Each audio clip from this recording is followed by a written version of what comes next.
শিক্ষা প্রতিষ্ঠান, সরকারি প্রতিষ্ঠান, হাসপাতাল, আদালত, লিফট, একটা আমরা বিশিষ্ট ঘর বা চারদিকে একটি দোকান রয়েছে, রেস্টুরেন্ট বা এই যে ভাঙা কোনো যদি ছাউনিও থাকে শুধু বেড়া দিয়ে আবদ্ধ, সেটিও কিন্তু মানে পাবলিক প্লেস হিসেবে গণ্য হবে।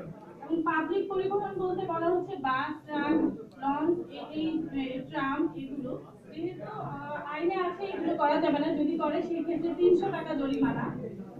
তারপরে আছে যে আইনের ৫ নম্বর ধারা বিজ্ঞাপন নিষেধের কথা বলা হয়েছে। যেহেতু আমাদের দেশে প্রাইভেট ইউনিভার্সিটি সংখ্যা দিন দিন বৃদ্ধি পাচ্ছে, তাই কোম্পানিগুলো টার্গেট থাকে প্রাইভেট ইউনিভার্সিটি স্টুডেন্টদের।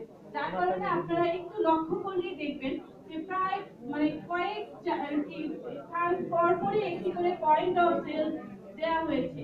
পয়েন্ট অফ সেল বলতে আমরা বলছি যে ছোট ছোট আপনারা দেখেছেন যে তামাক কোম্পানিগুলো ছোট ছোট দোকান দিয়ে দিয়েছে, চোখে পড়েছে না?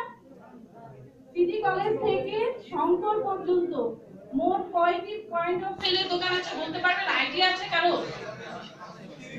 ১৩২টি দোকান আছে। ১৩২টি দোকান। দেখবেন যে একটি ভালো খাবারের দোকান কিন্তু ওখানে পাবেন না।